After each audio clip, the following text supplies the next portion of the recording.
Vinny Tortorich here. Hey man, if you're a fan of Izzy, you might be a fan of me too. I'm the guy that gets people to lose a lot of weight. I have something free for you guys. This is no clickbait. Just go to vinnytortorich.com and there's a big banner. It's a free PDF, how to lose weight. It's an intro guide to NSNG at vinnytortorich.com. Go check it out exclusively for anyone who listens to Izzy Presley. Thank you. RockstarLeatherworks.com is your home for badass rock and roll gear. Featuring 100% handmade leather bands, watches, cuffs, bracelets, and more, Rockstar Leatherworks has something for everybody. Whether you are going to the show or you are in it, you can find something to fit your needs. Choose from a variety of designs or create your own masterpiece. Their bands and watches are second to none. They also ship internationally. Who needs a stage to be a rock star? Check out RockstarLeatherworks.com. Hey ladies, Sass Pants Designs will take that band shirt that everyone has and make it your own in a flattering, sassy, and simple way. There are one-of-a-kind tank tops, halter tops, lace-up tees, and tube top dresses already in stock. Check out the online store at sasspantsrocks.com and like Sass Pants Designs on Facebook, Instagram, and Twitter for special offers and custom orders. Use the code IZZY25 for 25% off of your entire order at sasspantsrocks.com. That's sasspantsrocks.com. Let Sass Pants make you the envy of the party. Replay Guitar Exchange is your premier independent guitar store. Being independent is good. With all of the major brands, including new, vintage, and pre-owned, you can find the guitar, bass, amp, or accessory you are dreaming of. From vintage to the newest models, Replay Guitar Exchange can help you find that perfect piece. They have industry veteran expert staff, all players like you down to the owner. You aren't just getting a great guitar, you're getting the Replay difference. Find them online at replayguitar.com and find your dream guitar today. Hi, this is Bobby Brown, and welcome to another fucking podcast. My liver's all twisted up. But you know what I did? I loaded up with alcohol, more specifically vodka, whiskey, beer, tequila, more beer, more vodka, more whiskey, and more beer. Who wants an orange whip? Orange whip? Orange whip? 3 orange whips. So you're bored, are ya? I've come here to break your monotony. Let me have my piece, because I'm shooting with this one, folks. I don't care, man. The unscripted, uncensored, loose cannon of commentary. Why did you say that? Why? Why? You come out with stink like that? Poop. Poop mouth. Poop out of your mouth. See, son? Old legends never die. They just lose weight. Like a legend and an out-of-work bum look a lot alike, Daddy. I've got a midget friend, an albino friend, and another friend who thinks Lord of the Rings is real. Together we call ourselves the Unfuckables. Quinton is in. Let the fun begin. Body touch. Hello, Hollywood. Oh my God, I talked over Carrie Stevens saying I've never heard of Van Halen. Hello, Hollywood. Hello, world. Hello, my loyal minions. It is good to see you, and as always, good to be seeing Izzy Presley here on another fucking podcast. Hanging with my good buddy Aaron Lee from Y&T. Gonna bring him in just 1 second. Hey, that rhymes. Aaron Lee from Y&T. Make sure you hit up all the social media at Real Izzy Presley all the way across the board. Twitter, Instagram, and Facebook. And, of course, the show pages and other effing podcasts. T-shirts are available. That's right. Hit that Spreaker link. No, it's not the Spreaker link, but the Teespring link.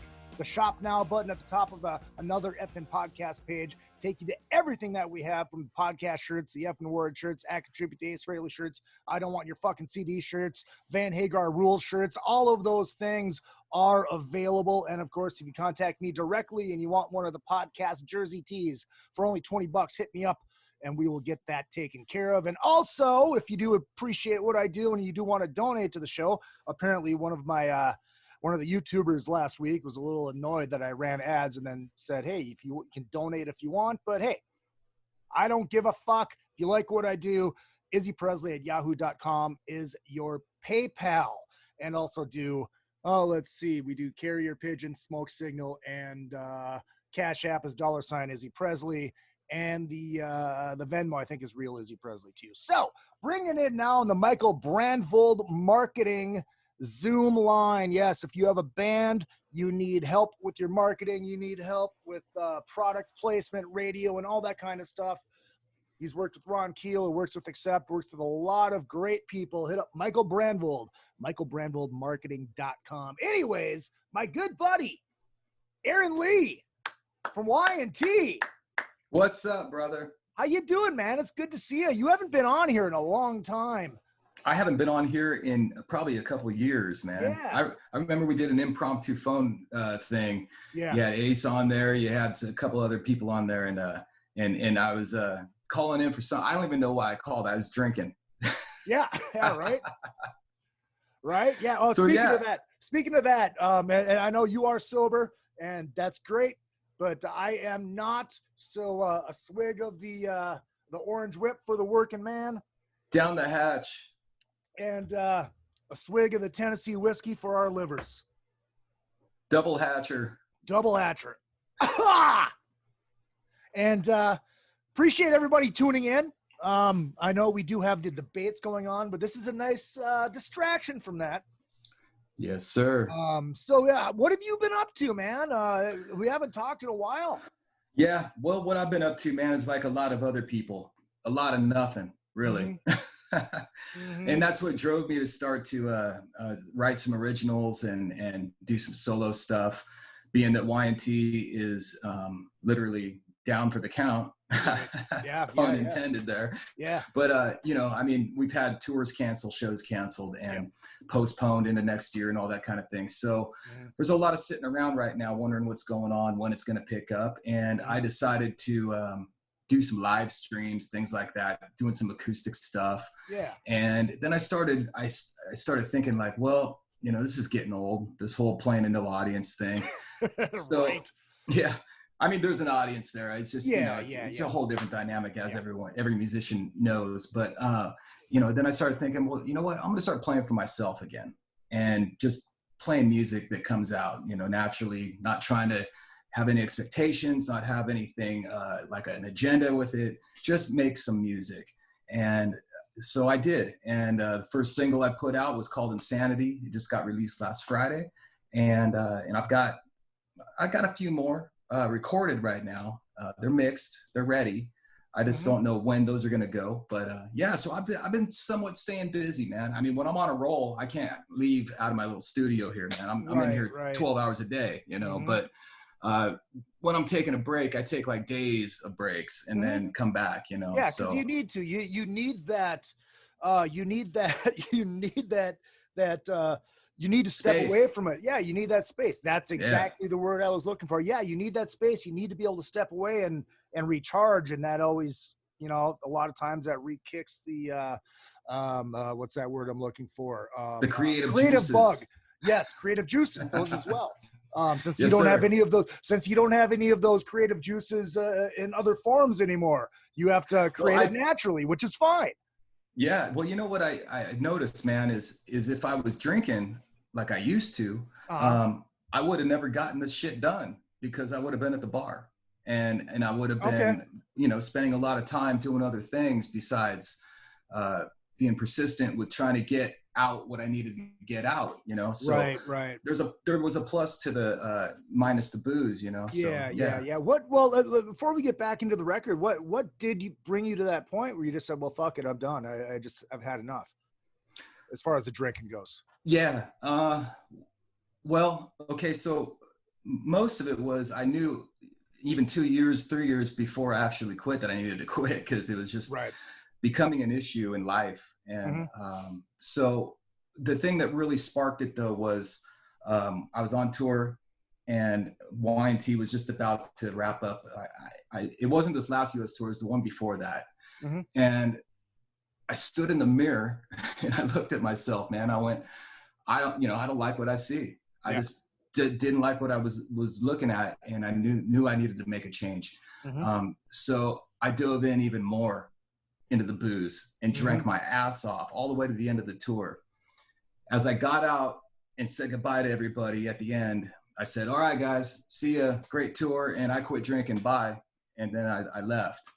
And that's the day I quit. And, you know, there was a lot of reasons behind it. And one of the main ones was, you know, we know what happened to the previous bass player in Y&T. Yeah. And which is an unfortunate thing. But it's actually a fortunate thing for Brad Lang, because it got him sober, and that's what's more important. Yeah. And actually, just to stop you, that's what I was going to ask. What happened? With Brad, did you feel like you were kind of going down that same road, and were possibly end up with the same fate of not being in Y&T anymore?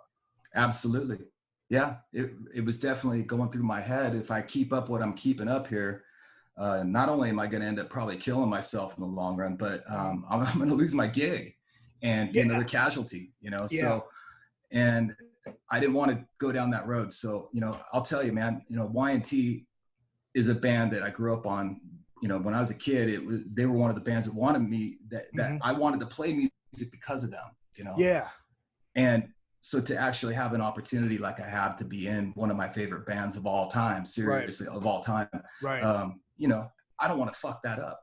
Right. Honestly, let me ask you this. I mean, was it just booze? Was there other extracurriculars going on too, or was it just alcohol? It was alcohol, man. Okay. I mean, I eat edibles, I like to smoke some weed and things like that, but, and I'm not into hard drugs or anything. Right. I mean, we've all, I've had experiences, great experiences, but, I'm 51 years old and I want to try to stick around for a little while, so by cutting these things out, man, it's just giving me more time to focus on more positivity and, less negativity. Did you just quit cold? You didn't go to meetings. You didn't do any of that stuff. You just said, well, fuck it. I'm done. That's it. Yeah. I just basically just, I'll elaborate a little bit.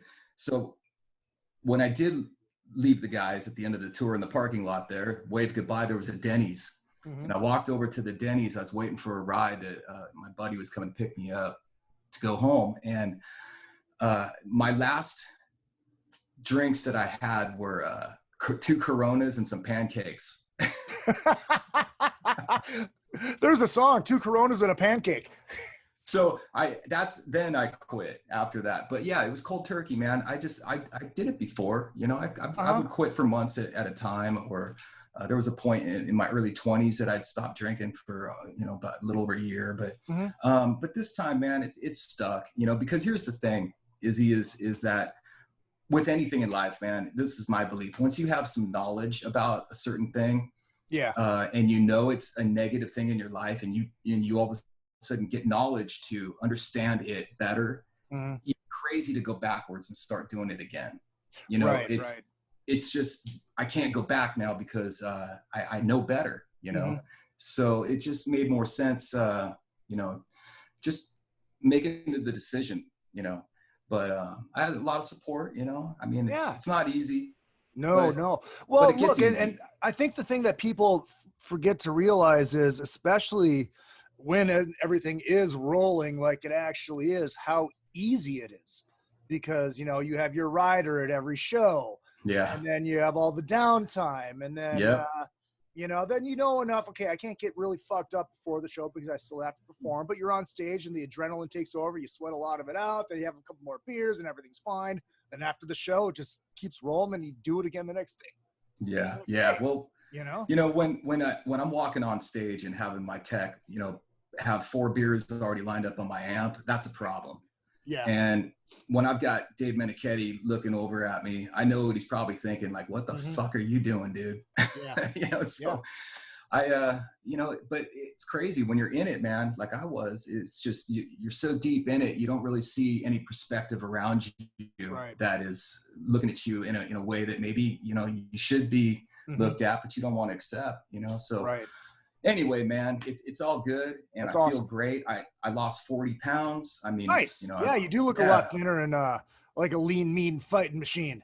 Absolutely, bro. Well, thank you, man. And so there's pluses to it, and no fast food. Don't eat any fast food. Maybe an In-N-Out burger once in a while. Well, man, I mean, I don't consider that fast food because that's actually real meat. Yeah, but Taco Bell was my weakness, man. Taco Bell all the way. Hey, Taco Bell. That shit will get you. Yeah, there's a Taco Bell. Pull over, man.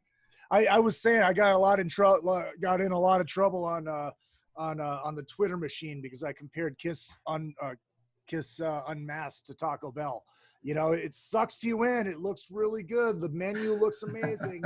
Then you dive in and you remember that it's Taco Bell. Yeah. Yeah. Well, and the only, a good song on there was Torpedo Girl or Shandy?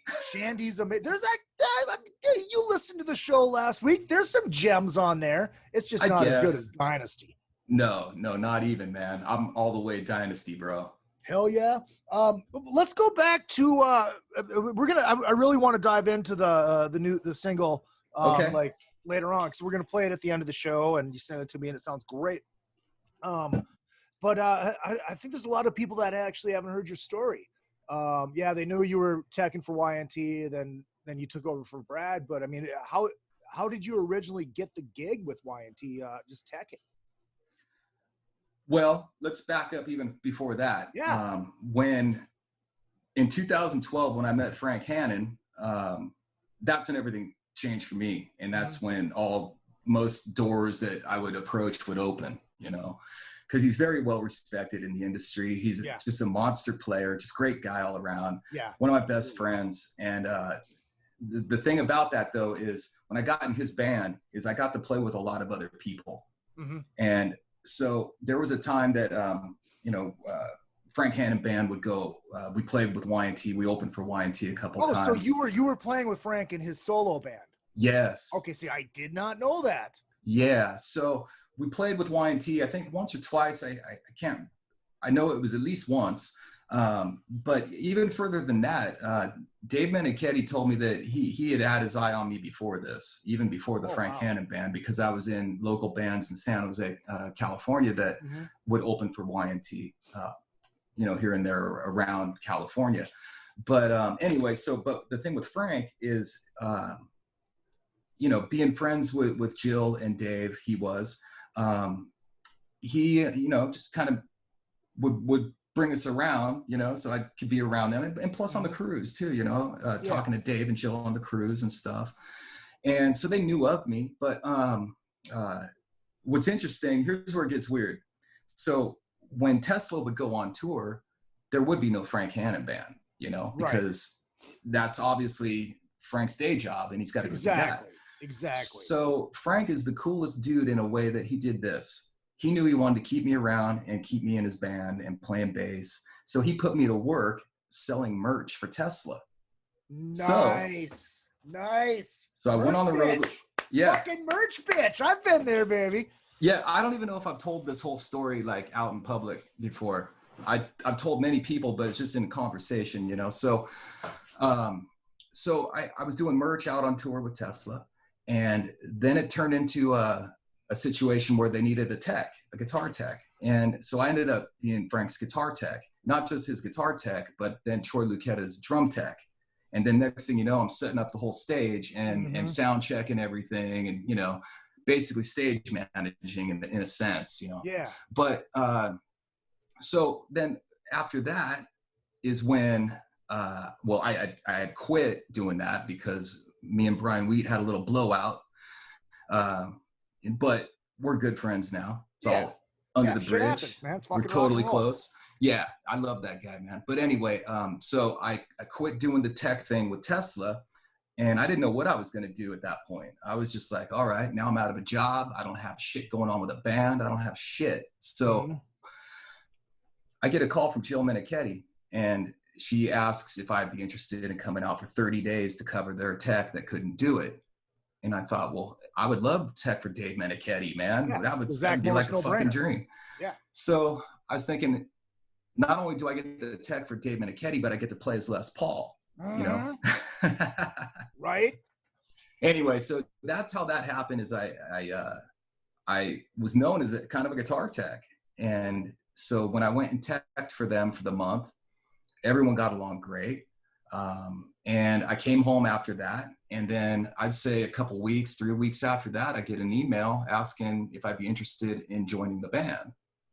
So that's when everything from there, as most people know how it went, Yeah. Oh, so you had only tech for them for like just a very short time before Brad ended up. Yeah. Wow. 30 days. I don't know. I guess I didn't have my math right. And I thought you were with them for a while before that happened. No, I was just out for 30 days. Wow. And Mark White, you might know Mark. He was the original tech at the time, and I was just covering him. So so that's how that happened, man. Is they just kind of killer. Yeah, they threw it at me and said, well, you know, we know you're friends with Brad. How do you feel about this? We would totally understand if he declined. I said, fuck no, I'm going to fucking play with you guys. Right. Did you talk to Brad? Did you talk to Brad about it before you accepted? Well, it took a while to talk about it. I think he had a feeling, but I wasn't really technically allowed to talk about it until I get it. I understand. I completely understand. You know, I was just wondering, like, you know, if you had the conversation with him and say, hey, look, they offered this to me. How do you feel about it? No, we didn't get there. No, we didn't. We never got there. In fact, I think that the time that we actually really sat down and had a face-to-face in person talked about it, it was a Halloween party I was having at my house, and he came. And then we actually sat down on the couch and kind of went back and forth about it. And what was interesting is I was shit-faced and he was sober. Yeah. Oh, Jesus Christ. Fucking word. But no, dude, that's great, man. I love the Manichettes. I love the Manichettes. One of the nicest fucking people in the industry. But I remember, like, the first time I met Dave, I was really intimidated. Because now that I know him and I know how sweet those two are, but you just look at him and you think, okay, this guy's going to be a dick. He just had this, not an arrogance thing about him or anything at all. It's just like, maybe he was just afraid he was going to be a dick because it's Dave Manichetti and fucking Y&T, and he has every right in the world to be an asshole, but he's not. And that's why I love him even more. Yeah. Dave is a sweetheart, man, and so is Jill, and them together is just like two of the greatest people I've known. And you know, the great thing about the Manichettis is, you know, I mean, I'm just happy and lucky to be in this band and this organization, but they really give a lot of leeway too, you know, to feel like a real member of the band, and you know, so it just feels good, man. And again, you know, I mean, I used to look up to Dave Manichetti when I was like 14 years old. I used to go to the mall and buy the black and white pinstripe shirts like Dave used to wear, you know, in the 80s, and the Capizio shoes and shit. And, you know, I mean, I was such a huge fan, man. The fucking red spandex and shit that he used to wear. You know, I wanted to be Dave Manichetti, man, but you know, there were better guitar players in my neighborhood when I was 14. So then I jumped to bass, and that's how that happened. But it was learning Y&T songs and shit, you know, when I was a kid. But first half of the show brought to you by Beater Amplification. You see that beautiful head right behind me. BeaterAmplification.com. Hit them up on Facebook as well. 100 watts of testicular fortitude, hand-wired, hand-built, 3 channels. Amazing tones. You get the old school Metallica tone, old school Kiss AC/DC tone, and an old school clean ass Fender tone. And yes, the Izzy Presley TCB1 will have reverb in it as well. These things are badass. Hit them up. And yes, they are doing bass stuff as well. Hand wired, hand built, and fucking amazing. BeaterAmplification.com. Also hit them up on Facebook. And they're good friends over at Mackie. Mackie.com, Mackie. You want to get into home recording, you want to get into podcasting, check out the studio bundles. Very affordable way to get in. Christ, you can get in for less than $300. Fucking great stuff. Mackie, Mackie. How did you think the documentary turned out? Because I got to see it once, and it was unbelievable. The documentary, I thought, turned out amazing. And the thing about that is there's so much history to this band. There's 45 years worth of, you know, I mean, going way back, man. Yeah. So to fit all that into a 2-hour watchable documentary is quite a feat, and but they managed to do it. And there's actually, if you do get the documentary, if you pick it up, the actual physical copy, there's a bonus disc inside with another 2.5 hours of footage of bonus stuff and you know, clips and interviews and things like that. But you know, again, one of those things, like, I got to pinch myself, you know, slap myself in the face. I'm in a documentary of one of my favorite bands. Somehow I got in right under the wire. You know? Yep. Yeah, dude, that's so fucking badass. Do you remember the first time you opened up for Y&T? The first time, must have been like mid 2000s. Yeah.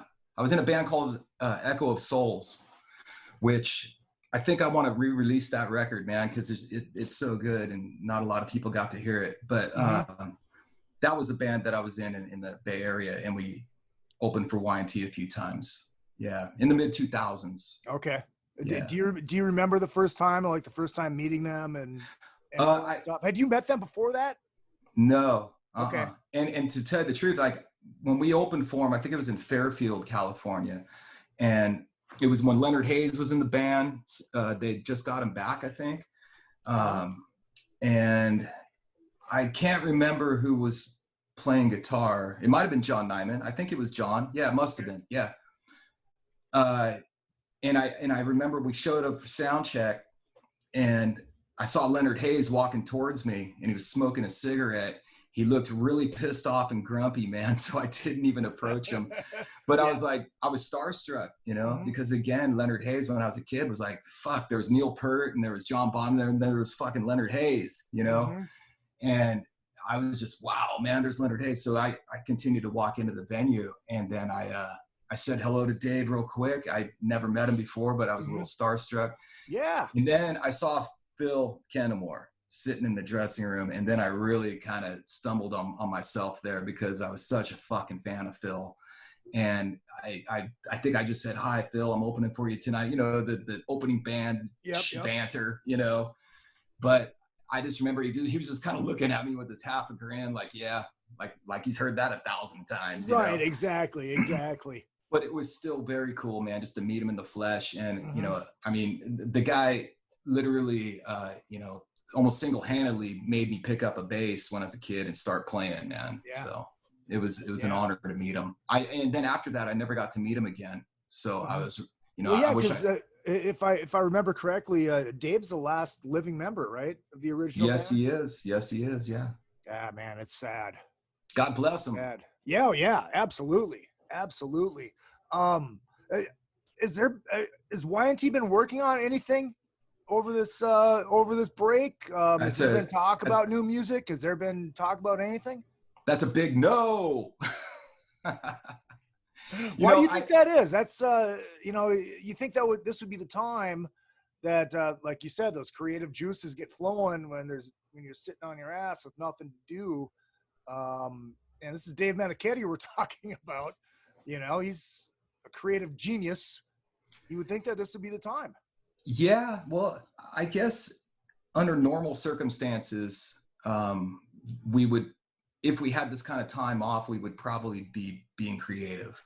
But being that with everything that's going on, I don't even like talking about all the you know, virus stuff, man. But yeah. I'm not going there. Yeah, but I mean, if you can just imagine, I mean, Dave's in an age bracket there that, you know, is a little more on a risk side, I guess. Yeah, and absolutely. To being in close quarters with people and things like that.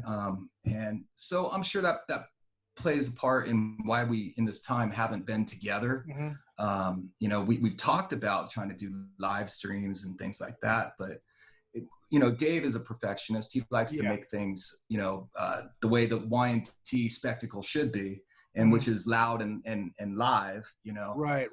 So to do these live streams, you know, in a live sense of how Y&T would usually play, we're just trying to find, I guess, the right venue, the right place to do it. But if you're talking about like live music, I mean, like making a new record, things like that, I think that may happen.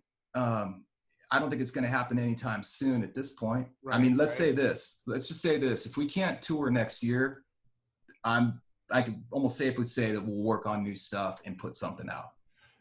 Is Y&T one of those bands where when you're writing, it's you be in the room, or is it one of those Dave writes everything and you guys follow along? How does the process work with Y&T?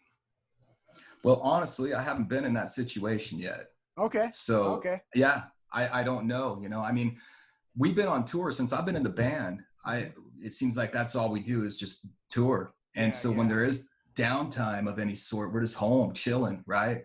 Yeah.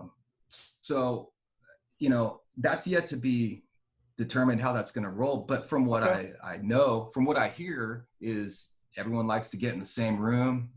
John might have a riff, Dave might have a riff, you know, and they start throwing it out, and it's a jam band thing, you know, where everyone's playing together, bouncing off each other. I mean, that's the way I had heard how it rolls out, and it sounds like that when you listen to a Y&T record. You know, it sounds like a band. You know, Yeah, no, I get it. You know, I'm just curious how it works in the Y&T world. I guess I didn't even hit me that you hadn't recorded with them yet, other than like the live acoustic. Oh, thing. You know what? Yeah, the acoustic thing. Yeah, well, I mean, we were in the studio together, but those songs were already written, so it wasn't a matter of trying to carve shit out. You know, it was just more of trying to find an arrangement. You know, of how to translate it to acoustic. I mean, Rescue Me is, you know, starts off with an acoustic, but then it's this bombastic, huge rock and roll song, and to try to get that to fit into an acoustic realm, you know, or a barroom boogie or a Black Tiger or something, you know, it's you gotta tweak it a bit, you know. I guess the one thing that hit me when I was watching that documentary is I didn't realize how raw of a band they were, like in the early 70s, and heavy. You know, that just raw, heavy, you know, the same feeling I get when I watch like Skynyrd stuff from the early 70s and Kiss stuff from the early 70s. You see them in black and white, and it's just fucking raw and bombastic, like rock and roll's gritty and supposed to be, you know? Do you, you know, if you guys do get back and do work on shit, is that the kind of stuff that you might be thinking about, or do you think about like where the industry's going, or is it just let's just fucking be Y&T? Are you talking in a musical style? Yeah, musical sense. I would think that, you know, Dave Meniketti is such an organic musician that whatever comes out of him he's gonna have to feel it with all his heart and all his belief, and so there's no preconceived anything.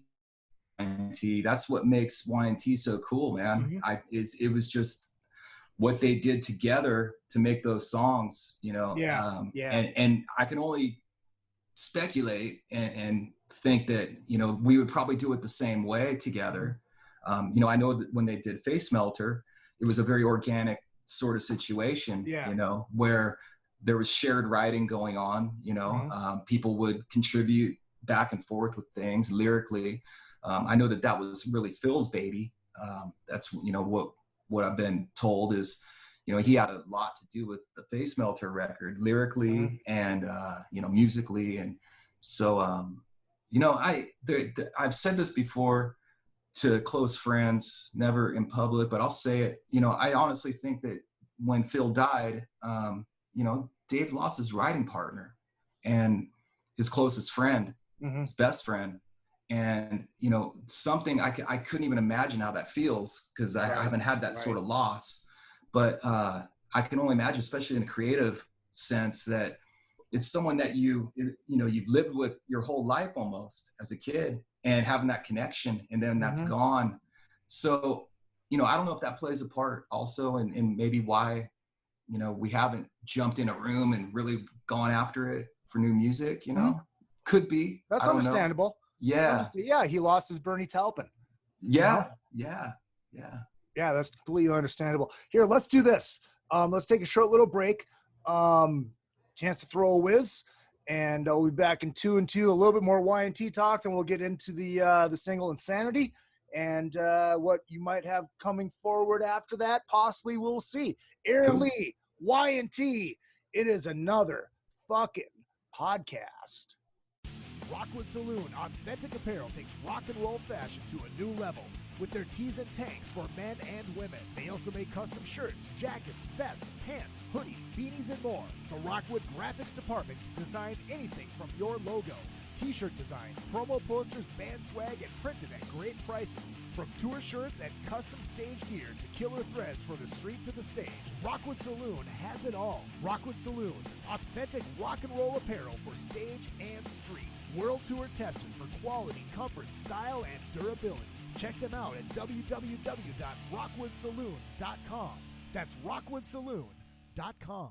If you need to promote your band or business, or just want to stylize, personalize, or customize your ride, check out vid-decals.com. Want to create and customize your own stickers representing your band, or make your own bumper sticker? Vid Decals can do it. All stickers are printed on quality vinyl and can be placed on any flat surface. Stickers are an affordable way to promote your band or business. Go to vid-decals.com to get started. That's vid-decals.com. vid-decals.com. Retro Arcade brings Minnesota and surrounding areas arcade games from the days gone by. All of those great games from pizza joints and arcades are available in cocktail units and custom machines. Dozens of favorites from your youth in one machine to complete your game room or man cave. Retro Arcade also sells and services your favorite pinball machines. Find them at facebook.com/80arcade. That's facebook.com/80arcade. Retro Arcade. Your youth is just one click away. Would I listen to Izzy Presley? Ooh, not if he was the last disc jockey on earth, honey. Segment as well. We are back. It is another fucking podcast. AARON Leigh from Y&T is my guest. Second half of the show brought to you by A&P Laser Engraving. Yeah, Christmas is coming up pretty soon, I guess. You need something done nice for Thanksgiving. Hit up A&P Laser Engraving. Get something nice done for your family dinner. Get these beautiful mugs. They can do these beautiful mugs with this little thing right here. And you can have that laser engraved for everybody on the in your family for like sitting around the table. I don't know, little shit like that, or just get your sidearm done. Laser engraving from aplaser.com, who also are behind the another effing podcast, Roadie packs, which are available. If you want one of those, hit me up. Those oh, pardon me. Goddamn COVID. Those come with the Flask. They come with the Zippo type lighter. They come with a coffee tumbler and dog tags. So all with the Another Effing Podcast logo on it. The retro version that is on the retro jersey tees, and will be actually specially engraved with your name on it as well, however you would like that inscribed. Also, John Palumbo. We love us some John Palumbo at Another Effing Podcast. John Palumbo Design. You have a band, you have a business, you need a website done, you need a logo done, you hit up John Palumbo, our good friend John Palumbo. And when you talk to him, make sure you call him John Palumbo. Don't say, hey, John, hey, Mr. Palumbo. Call him by his full name, John Palumbo. JohnPalumboDesign.com. Amazing guy, talented guy. Hit him up. He knows what the fuck he's doing. So, yeah, I mean, we've covered the Y&T shit, I guess. I mean, I don't know how much farther we can go with the Y&T stuff. You don't know what's going to happen. You're off until who knows when. I mean, has there been any talk about when you might be able to go out again? I mean, are you guys looking at booking stuff already? Are you waiting until things are opening up? Or is there a possibility for some like fly-in dates for states that are open? Well, there is a couple things at the end of the year in December that have not been canceled yet. Okay. Fresno and I think Reno. Okay. And beyond that, we have a whole tour booked, U.S., that I don't even think's been announced yet for next year, but it is booked. A Europe tour that is booked for next year. And all of our usual in-betweens, you know, that have been either from the cancellations postponed into the next year. So if next year kicks off, man, we're going to be busier than we've ever been. And that is, I almost forgot how to even play a bass, man. I picked it up to play, you know, record some tracks the other day. I was like, holy shit, man, my fingers hurt right now, you know? So, you know, it's just like, you know, when you stop, you know, working out or something, you just turn to atrophy, man. Yeah, right. Well, does it scare you at all because of the fact that, yeah, you guys are going to have all these shows booked if shit does get back to quote unquote somewhat normal again, but at the same time, every other band and their grandmother is going to be on tour at the same time as well. Very true, man. Well, here's the beautiful thing about Y&T. The fans are loyal. And they are, seriously, it's like a family, you know. I know other bands say this, and it's true. I mean, bands have those kind of fans, and I know that we can count on them, man, and they're going to be there.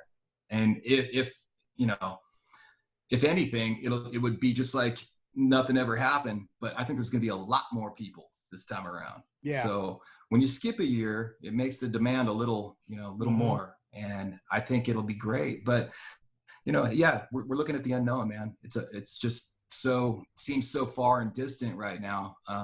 We'll see what happens. But hey, there is promise, there's people opening up their states and things are starting to move along. But the way that Y&T tours is fly dates don't work for us. We keep ourselves out on the road. We play for sometimes 5 days a week. We try to keep ourselves rolling along and generating, because it's expensive to tour, man. It is. You got hotels, you got gas, you got, you got things that you got to pay for while you're out there. And so it's not cheap. And if we were to just do little fly-ins here and there, I mean, it just wouldn't make sense for this type of band. So I get it why some bands do, but for us, so, if we were to just go play in one state over here and then a state over here, it would probably cost more. We just break even, or maybe even lose money. Who knows? Right. So to keep the touring thing going as we do it, it benefits everybody. Is there a bus? Is there a van? I mean, how do you guys do it? Do you fly in or rent a van? Or do you guys just jump in the fucking the Volkswagen Bug van and leave the Bay Area and just go? How do you guys do it? Well, skateboards, bro. Nice. Yeah. No. Nice. No, man, we got a couple Sprinter vans customized. One that is black. The black Sprinter is called the Black Tiger, obviously, Right. And that's all custom and very comfortable. And that's how we travel. And then we've got the white one, which is the White Tiger, I guess, crew van. So that's where all the gear is, man. And that's what we travel in. And those are that's part of the Y&T thing. Those are not rentals. And so we travel in those and we stay in hotels every night. We all get our own rooms. We like to be comfortable, Yeah. When you're out. Dude, I tell you what, I mean, all the years that I've worked for bands and those nights when I would be the one that got my own room, it was like the most glorious thing. The door opens, door closes, pants off. Yeah. And it's just, amazing.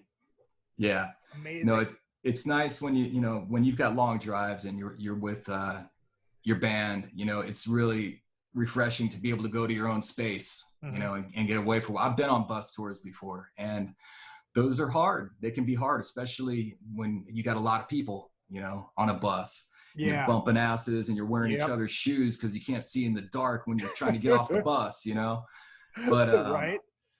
So for Y&T, man, the way that we do it, it's really in-house. It's really it's a well-oiled machine. Jill Menichetti runs this thing like a real tight ship, man. And so, for us, when we're out for 2 months at a time, which is pretty incredible for a band as old as this is, 45 years being around, we can still go tour for 2 months at a time, whether it's overseas or the States. We even go to Japan, so it's pretty incredible, man. And, when it's working and we're not being held back from some sort of virus that's going around, everything's golden, man. It's great. What's it like? Because a lot of people always have horror stories about when one of the wives takes over as the manager. And Jill, from what I've seen, does an amazing job, and she's amazing to everybody. There's no like wife take on it. She's just a straight fucking business chick, and she's great. And she's amazing. What's it like from the inside? Just like that. She takes care of business, man. She looks out for the band. She looks out for Dave. She looks out for all of us.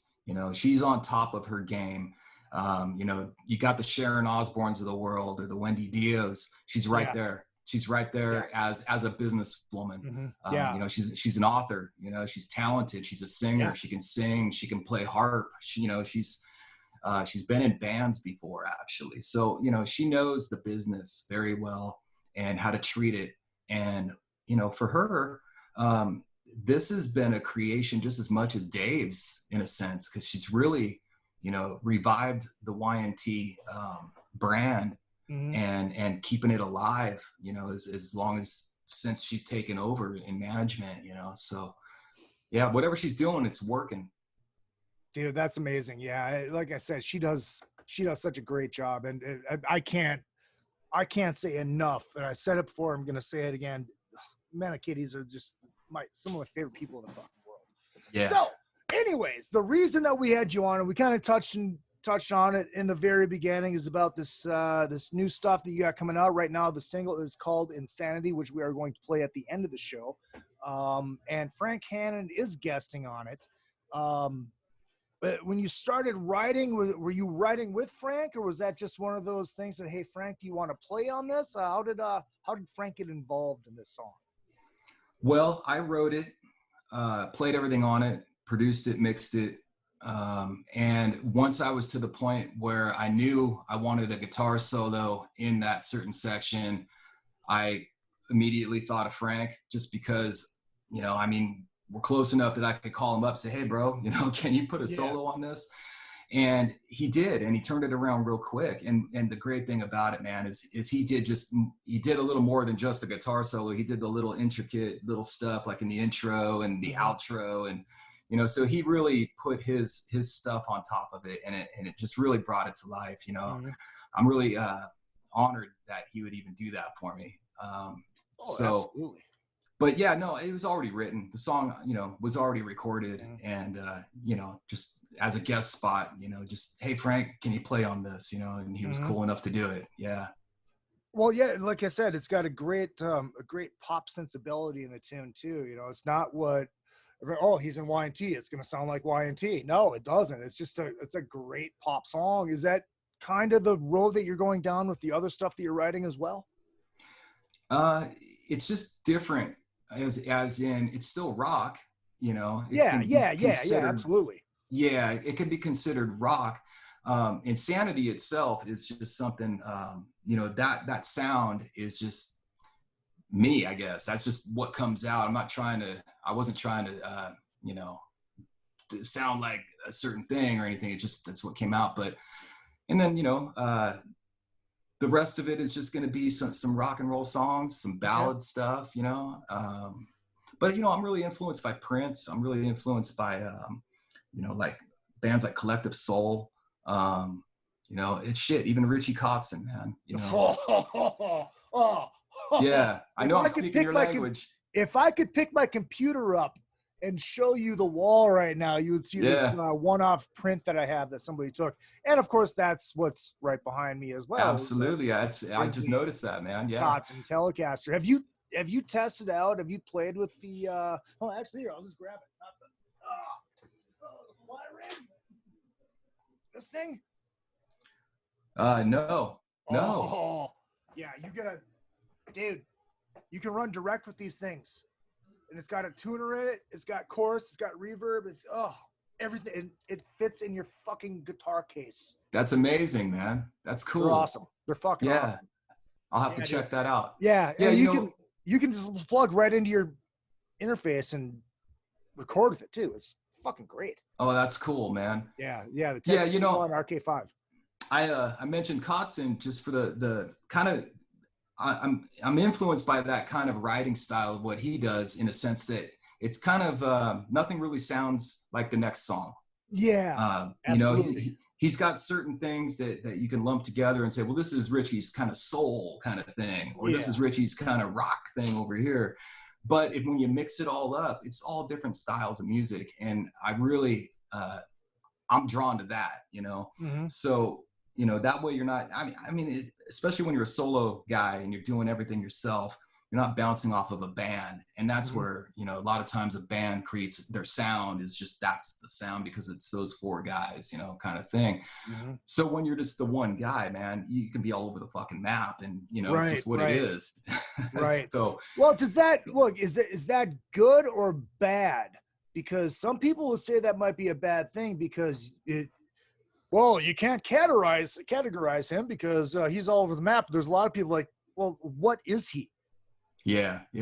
I can see how maybe back when there was record labels for real record deals, I can see why that would be important to be able to pigeonhole you into a certain thing and throw you in a bin, you know, like this is where this goes. We're going to file this here. But now with the way music is consumed, you know, you can put out singles, and the same artist can put out, you know, a funky R&B tune and then back right around with a heavy rock song. Yeah. And it's because no one's really listening to records anyway, you know? I mean, unless you're a real true fan of that artist and you listen to the whole thing. But, you know, I mean, take, like I've said, you know, take Prince, for instance, you know, the guy's all over the map, does different styles. But I can see why that would be a problem if you were a band and you were creating all this oddball music that nothing ever really lined up to be the sound, you know. That could be confusing, right? But like Lenny Kravitz, man, you know, Lenny's got rock stuff, he's got kind of R&B stuff, he's got ballady stuff, you know. Yeah. No, I get it. You said you have a lot of other stuff that's kind of written and might be recorded. Are you going to be releasing this all together in one lump sum on like a CD or maybe a vinyl EP or anything? Or are you just going to kind of go piece by piece and just release them on the interwebs? Well, the next thing I'm going to do, and it's going to include Insanity and a B-side, is I'm putting out a 7-inch.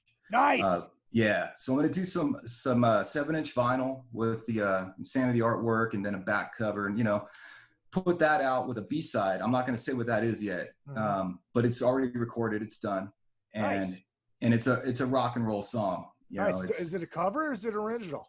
It is a cover. Nice. But I don't want to say who it is. That's all right. Tell me off the air. That's all good. Yeah. Because, well, honestly, man, I mean, if I told you who it was and what it was, you've probably never heard the song.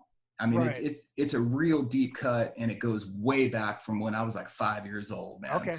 You know, so it's a reworked version of a song that I grew up with since I was a little kid, and just is it Thunder Island by Jay Ferguson?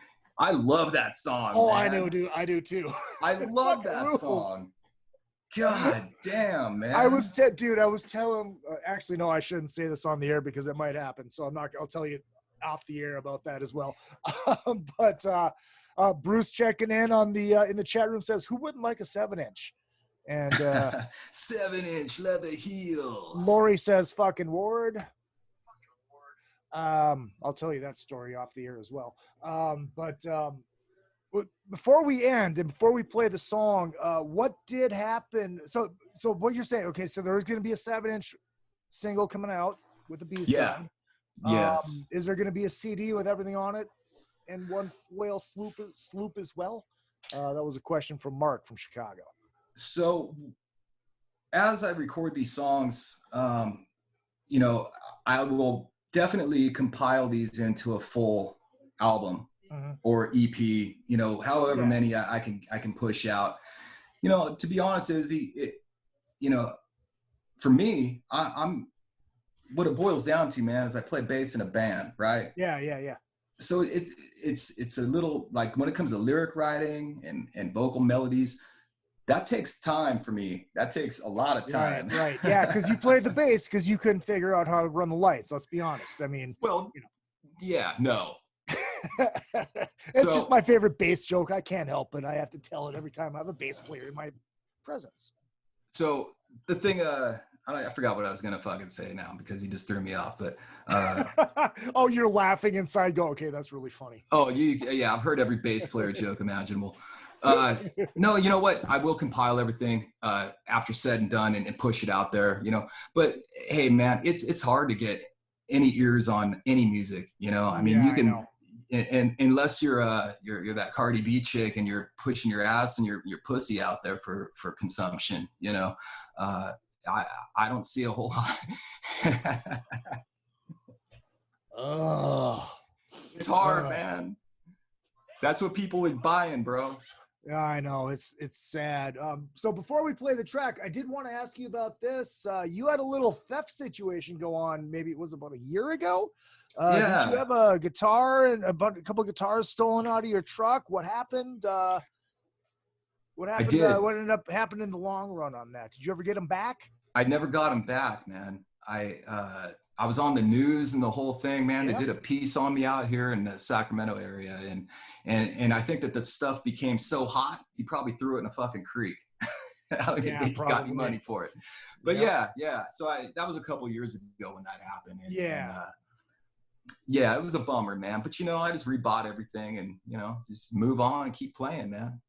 That's all you can do. I mean, was there anything in there that you were like really super attached to that was like, fuck, I've had this guitar since I was 15 years old and it's my baby. It's your Manichetti Les Paul, it's one of those instruments. No. Okay. In fact, I don't, honestly, man, anything that I would call like a favorite piece, I would never take out anyway, really? to gig with. No, man. Really? Well, here's the thing, man. I don't know you've seen me play bass before, right? Yeah. Okay. Well, I'm usually watching Dave and going, oh yeah, there's Aaron. Dave, but I'm giving you shit, of course. Well, me too. I do the same shit. Right. But I beat the hell out of instruments, man. I'm not easy on them. So I don't really try to, have the nicest stuff because I end up breaking the shit anyway, beating the hell out of it. Are you guys on the island? Or have you been announced for the island? Or do you guys? We were on the cruise, and then when they switched it to the island, we had to bow out because of the expensive flights, and it would have been a one-off for us. And we usually tie our tour with the cruise. Gotcha. Yeah. Oh, that's unfortunate. Yeah. Because one, I don't get to see you. I don't get to hang with you. I don't get to bow to the altar of Dave Manichetti. And you don't get to play in the fucking Cruiser Jam. I know, man. And we've done that, at least a couple times, right? Yeah.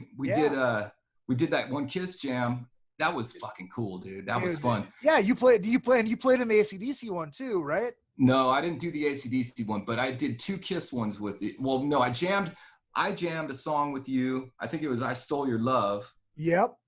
And Dave Manichetti came walking in the room from a side door. No, that was Detroit Rock City. Okay. And he came walking in while I was hacking the solo. Yeah, and I'm watching the video back going, oh my God, I just butchered a solo in front of Dave Manichetti. That's awesome. Yeah. But it was Kiss, so he probably didn't know what it was because all he knows is Y&T.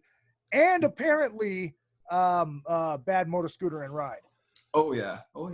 Big Montrose fan.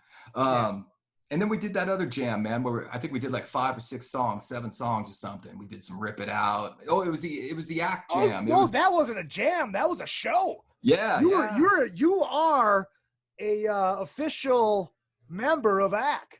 Awesome, bro. Thank you. You are. You did half a gig with us. You're officially in the band. All right, let's do this. Usually at this point, I would hit the Black Diamond Live outro music, but we are going to play the single for Insanity. Aaron Leigh from Y&T. Dude, thank you so much, dude. This has been a fucking blast catching up. Hey, thank you, Izzy. I appreciate keep in touch, it, dude. I know how it is. It's like you're just like me. You know so many people, and shit just gets buried, and you forget that all of a sudden, oh my God, I should fucking text what's his lips.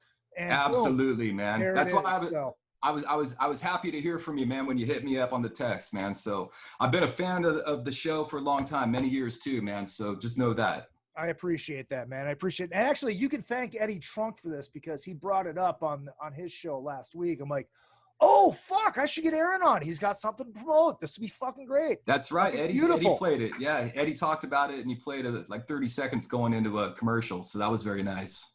All right, exactly. It was beautiful. God bless Eddie Trunk. Aaron Leigh from Y&T. People want to buy the single. Where can they get it?